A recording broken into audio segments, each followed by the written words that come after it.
গতকালকে আপনারা দেখেছেন জাকসুর নির্বাচন নিয়েও তালবাহানা করা হয়েছে। ছাত্রদল পেলেন সমর্থিত, তারা ভোট বর্জন করেছেন একেবারে শেষ বিকেলে। বর্জন করার পরেও আমরা নানান ধরনের অভিযোগ শুনলাম। তারা বললেন ভোট কারচুপি হয়েছে, জামাতের অফিস থেকে এগুলো ছাপানো হয়েছে, নানান অভিযোগ করা হয়েছে। গতকাল থেকে মাত্র কয়েক হাজার ভোট, এখন পর্যন্ত গণনা শেষ হয় নাই। তার মানে আমরা বুঝতে পারতেছি এখানেও ছাত্র শিবিরের প্যানেলই বিজয় লাভ করবে ইনশাআল্লাহ।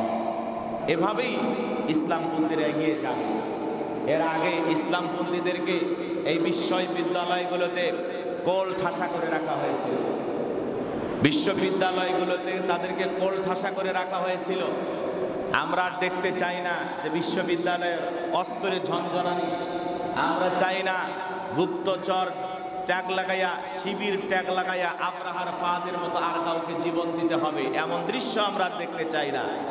বিশ্বজিৎ নামের অমুসলিম ভাইকে শিবির ট্যাগ দিয়ে তাকে হত্যা করা হয়েছে। আমরা এমন বিশ্ববিদ্যালয় আর দেখতে চাই না। আমরা একটা নিরাপদ বিশ্ববিদ্যালয় দেখতে চাই, যেখানে আমাদের সন্তানেরা পড়াশোনা করতে গিয়ে মানুষের মতো মানুষ হবে, যেখানে অস্ত্রের ঝনঝনানি থাকবে না, থাকবে না দাঙ্গা ফাসাদ, থাকবে না মারামারি, থাকবে না কোনো হাঙ্গামা।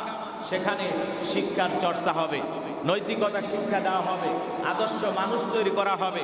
এদেশের আগামী যারা নেতৃত্ব দেবে, এদেশের সুনাগরিক বিশ্ববিদ্যালয় থেকে তৈরি হবে ইনশাআল্লাহ। এমন বিশ্ববিদ্যালয় আমরা দেখতে চাই।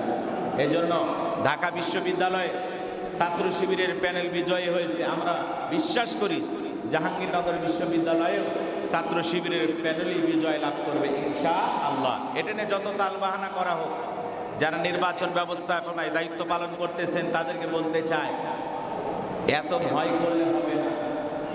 ছাত্ররা যাদেরকে মূল্যায়ন করবেন সেটাই সত্য, যেটা যেটা সঠিক এটা প্রকাশ করতে হবে। আল্লাহ যেন ওনাদের হেদায়েত দান করেন, সকলে বলুন আমিন। তো আমরা গত জুমায় যে আলোচনা করছিলাম বিশ্বনবী মুহাম্মদ রাসূলুল্লাহ সাল্লাল্লাহু আলাইহি সাল্লামের জীবনী থেকে আমরা সিরাত নিয়ে আলোচনা করছিলাম। সম্মানিত উপস্থিত প্রিয় মুসল্লিবৃন্দ, আল্লাহর হাবিব মুহাম্মদ রাসূলুল্লাহ সাল্লাল্লাহু আলাইহি সাল্লাম মক্কার জিন্দেগিতে আল্লাহ পাক যখন তাকে নবুয়ত দান করলেন, তিনি যখন আস্তে আস্তে দাওয়াতি কাজ করতে লাগলেন, নানান ধরনের বাধার সম্মুখীন হতে লাগলেন। নানান ধরনের নির্যাতন জুলুম তার উপরে চলে আসলো। বিশ্বনবী যখন কালেমার দাওয়াত দিতে লাগলেন, ইসলামের প্রচার প্রসার করতে লাগলেন, নবীজি আমার হেঁটে যায়, কাফেরেরা রাগান্বিত হয়ে নবীজিকে লক্ষ্য করে পাথর নিক্ষেপ করলেন। নবীজির দুই পায়ের মধ্যে পাথর লাগলো, রক্ত বের হয়ে আসলো। নবীজি রক্ত মাখা পা নিয়ে বাড়িতে চলে গেলেন। এইভাবে নবীজি প্রতিদিন কোনো না কোনো ভাবে নির্যাতন আর জুলুমের শিকার হতে লাগলেন। নবীজি একদিন কাবা গৃহে নামাজ আদায় করতেছেন, সালাত আদায় করতেছেন, নবীজি সিজদায় লুটিয়ে পড়ে আছেন। এমত অবস্থায় একজন কাফের, উকবা ইবনে আবু মুঈত নাম,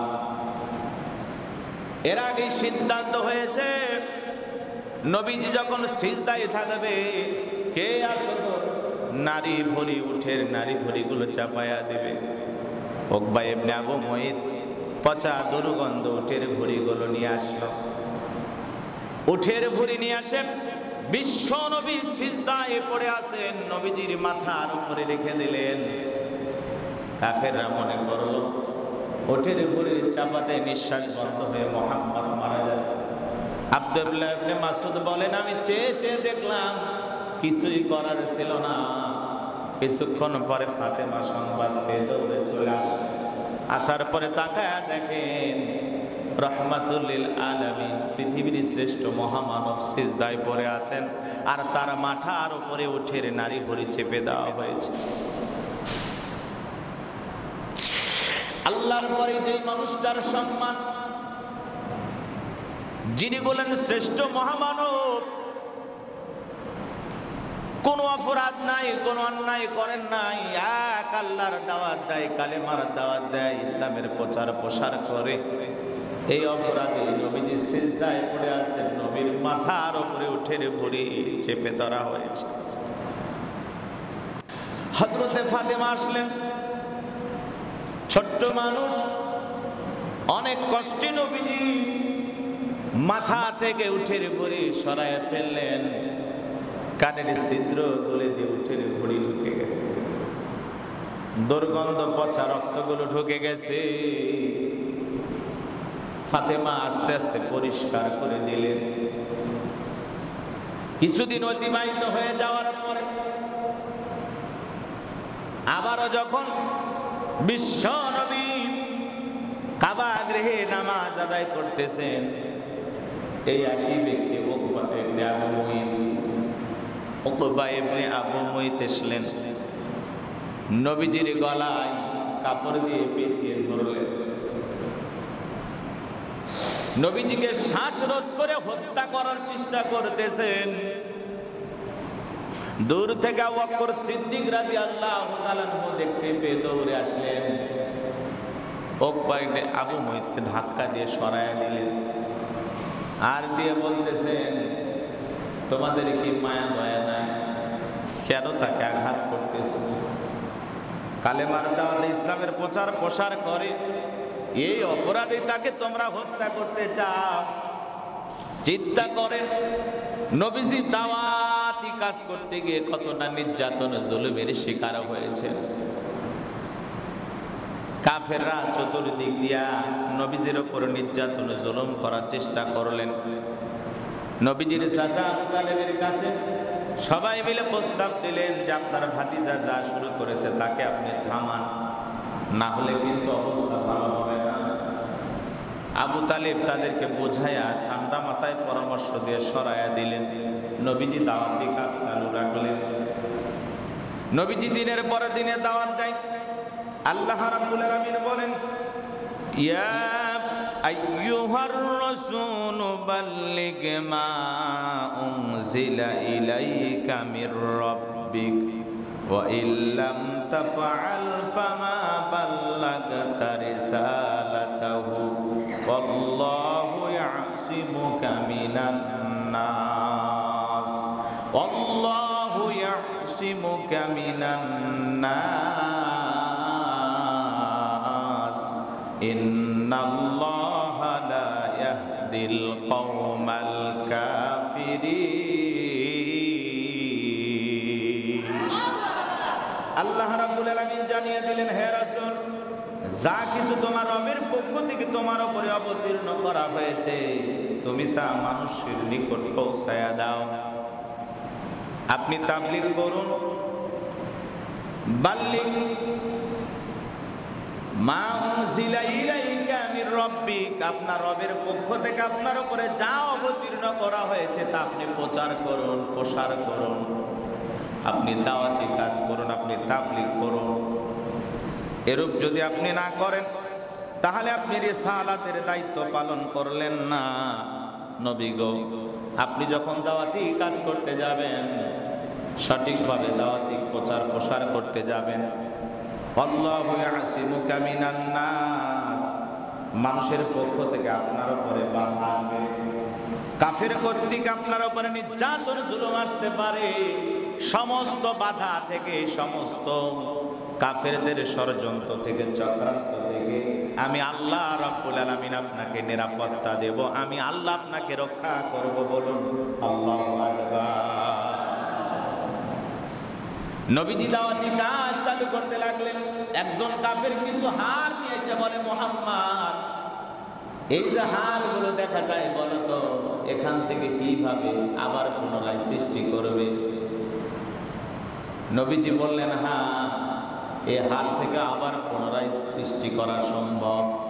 কাফের রাগান্বিত হয়ে ওই হারগুলো বিশ্ব নবীর মুখের উপরে ছুঁড়ে মারলেন। নবীজি ব্যথা পাইলেন।